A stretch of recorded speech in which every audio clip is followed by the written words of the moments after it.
En 1945, luego de terminada la Segunda Guerra Mundial, Estados Unidos y la Unión Soviética decidieron, a partir del paralelo 38 y como parte de un botín de guerra, dividir la península coreana en dos estados, Corea del Norte y Corea del Sur, matriculando al norte bajo un régimen comunista y al sur bajo un régimen capitalista.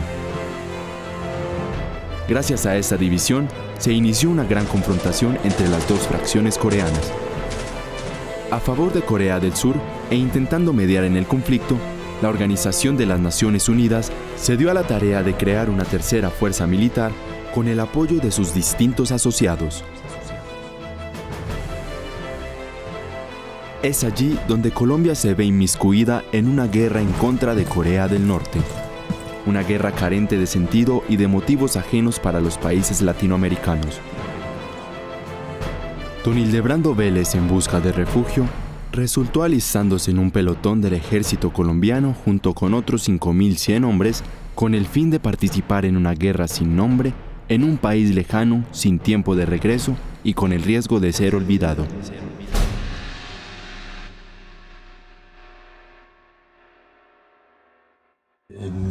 Como hijo de familia, me castigaban mucho. Mi papá me daba mucho ruego por cualquier cosa y siempre tenía el problema, me trataba bellaco y no sé qué, y en fin, una cantidad de cosas, y siempre me echaba de la casa cuando me pelaba. Entonces, y me mantenía pues el cuerpo lleno de morado porque él me daba con lo que encontrara. Algún día salió para una vereda a hacer una casa y me dijo que me fuera con él, y estaba yo en el techo y se me cayó una caja de clavo, entonces me tiró el martillo, cogió el martillo y me lo tiró. Entonces yo me bajé por un estantillo y ahí mismo adelante un poco de montañeros, ahí me pegó una tremenda pela y me dijo que me fuera de la casa, que no me quería ver cuando regresara. A los 3 días de estar yo en Medellín, pasaron recogiendo para el ejército. Entonces, en una volqueta, entonces subían la gente en las volquetas y échelo para el batallón Girardot.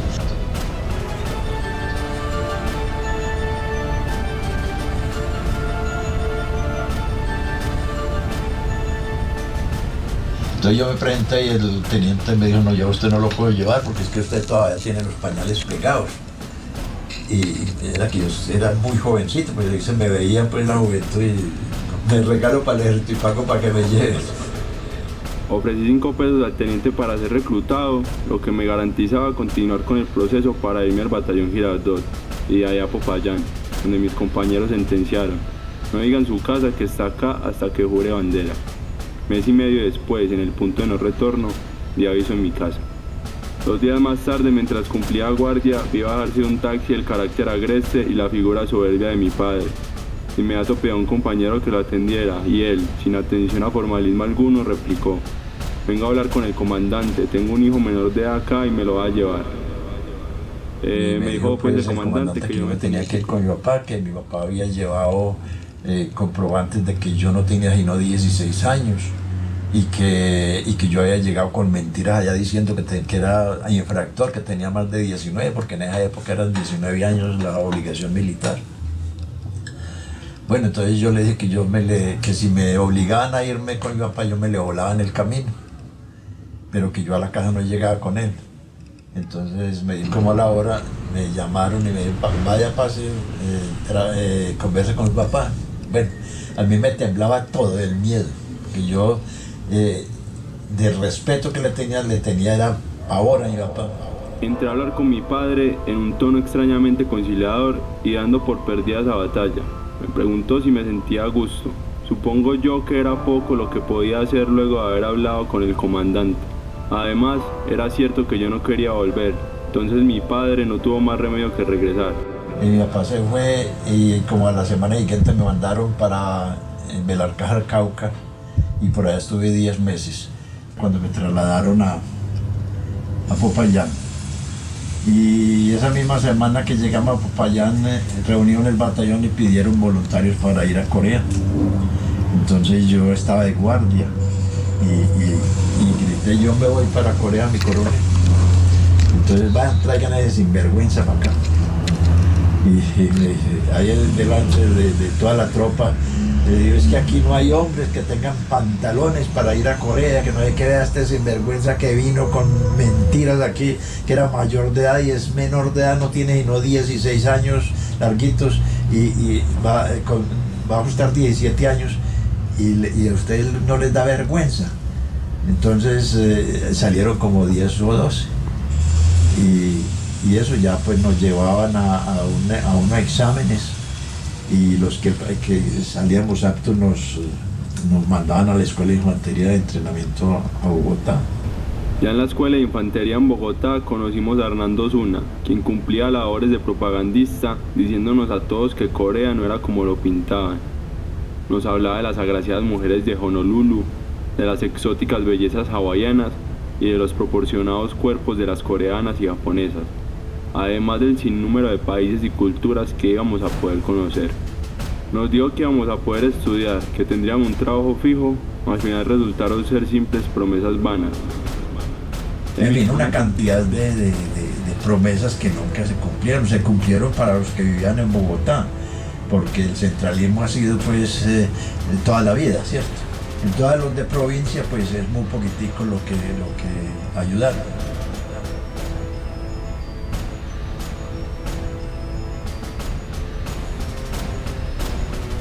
Nos hicieron un entrenamiento de 3 meses y a los 3 meses, ya que estamos bien entrenados, nos dieron una licencia para que nos fuéramos para la casa. Yo no me quise ir para la casa porque pues, tenía un problema con mi papá y que si iba a la casa mi papá no me dejaba salir de allá.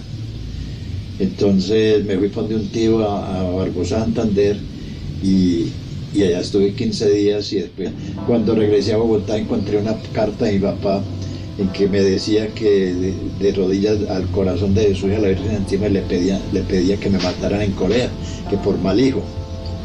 Bueno, ya nos mandaron para Cartagena y ya cogimos el barco General Balú en Cartagena.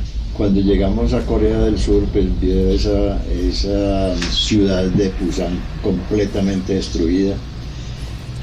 Ya en las horas de la tarde uno ver en el horizonte un relampagueo tremendo y uno creía que estaba una tempestad.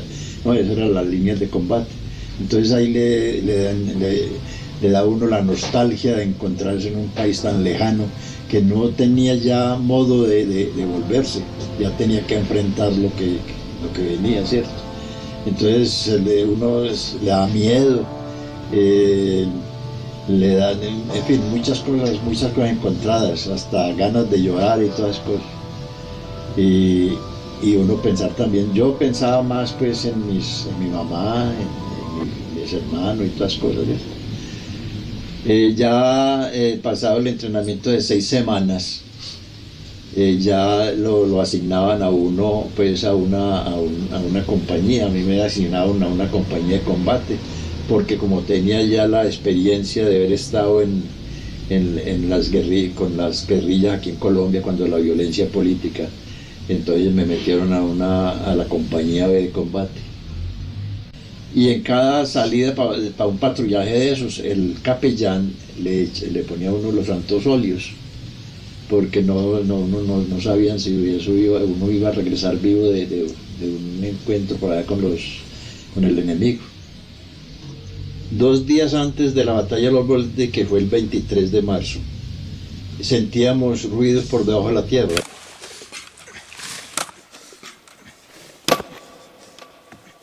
Eran los chinos haciendo túneles por debajo de la tierra para atacarnos. Durante ese lapso del 12 al 23 nos ponían unos parlantes y nos decían: colombianos, ¿ustedes qué hacen acá? Ustedes vinieron a ayudarle al imperialismo yanqui, nosotros no somos sus enemigos, ustedes son de un país muy lejano, ¿por qué no se van? En fin. Y así nos tenían locos con eso. Entonces nosotros disparamos las ametralladoras hacia ese sitio y de ahí nos ponían el parlante para otro lado, nos lo ponían a otro lado. Había veces nos ponían música colombiana, entonces ya nos atacaron los chinos. Y esa noche bueno, empezó el ataque y ya se demoraron por ahí una hora para rebasarnos, pero ellos venían en oleadas, subían en oleadas con cornetas y con tambores y gritando y todas cosas como para hacerle dar miedo a uno, y verdaderamente teníamos mucho miedo, ¿cierto?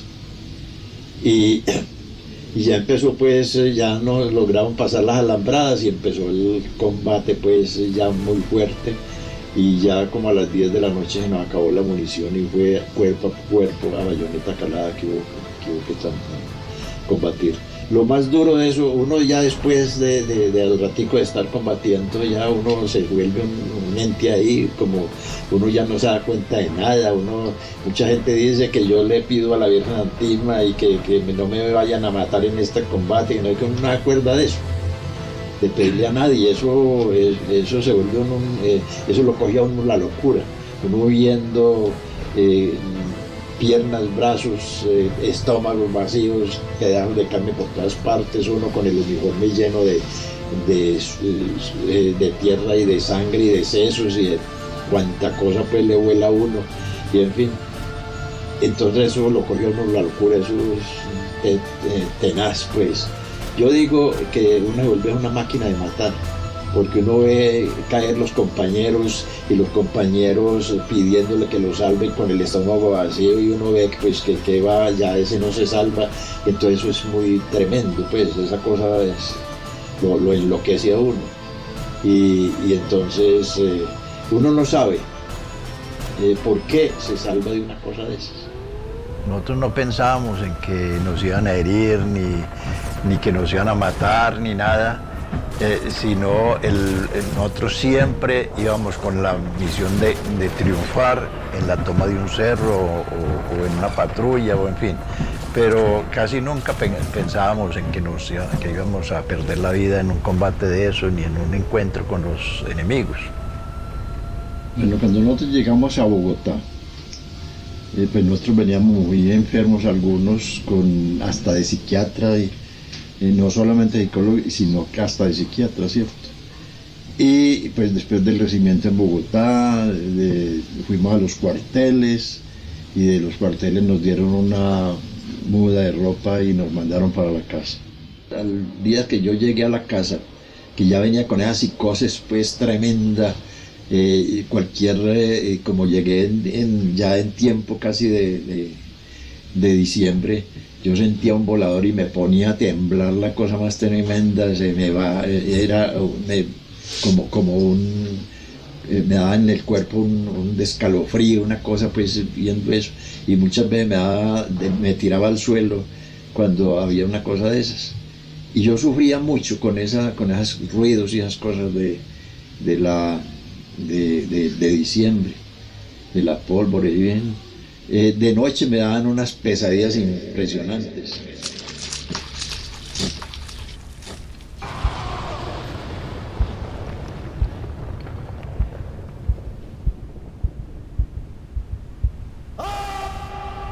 Y terminaba llorando. Y al otro día pues tenía que ir donde el médico a que me mandara alguna cosa para los nervios. Antes de llegar a Medellín estaba yo viajando por Manizales a Medellín, y entonces puse un telegrama a la casa de que el sábado del 12 a 2 de la tarde nos encontrábamos en el Parque Bolívar. Entonces mi papá yo me fui con una prima y estábamos ahí sentados en el Parque Bolívar a las 12, cuando llegó mi papá y pasó por un lado, me miró y siguió de una vuelta, y entonces me decía la prima que por qué no lo saludaba, y le dije no, es que él me echó de la casa y yo espero que él me salude primero. Que ya pasó la segunda vez y nada, a la tercera vez la muchacha no se aguantó y le dijo, vea don Domingo, vea Hildebrando. Entonces ahí mismo nos abrazamos, nos pusimos a llorar. Él sacó un pañuelo y se secó y me dice, ¿y esa noviecita que tenía en Betulia usted qué? Y no, ya yo terminé con ella. Digo, porque si no ha terminado con ella puede seguir su camino y no nos hemos visto. Resulta que pues con la ida mía de la casa, pues él siempre le echó la culpa a ella. Estando yo de secretario de catastro, Alguna vez yo cerraba a las 12 del día los domingos. Y un domingo alguien, después de que yo había cerrado, le dijo a mi papá que necesitaba un certificado para venir a hacer una escritura en Medellín. Y entonces mi mamá me mandó llamar con un hermano que ya murió, que era menor que yo. Y entonces él me dijo, bien, ¿ahora qué digo? Que ¿dónde te encontré? Digo, no, díganle que aquí estaba con Anita, que estaba aquí haciendo la visita, que ya se van a dañar las cosas, pero que se dañen de una vez, pero dígale a mi mamá que me deje la puerta abierta, que yo allá llego por las más tardecito. Bueno, llegué por la noche, ya mi papá se había acostado y con bañita me acosté, y al otro día me levanté, me metí al baño, y cuando salía del baño mi papá por detrás, mijo, ¿usted dónde estaba ayer? Yo estaba un Dianita y le voy a pedir la bendición porque me voy a casar con ella. Me dijo, primero le pego un tiro que dejarla casar con una muchachita. Dejarlo casar con una muchachita, y sacó un revólver que tenía detrás. Y entonces yo le dije, vaya, primera vez en mi vida que yo le reviraba a mi papá. Dispare eso, que eso era lo que nos daban al almuerzo, desayuno, almuerzo y comida en Corea. A mí no me da miedo de eso. Y él me dijo, hágame el favor y me desocupa, pero inmediatamente, pero ya la casa.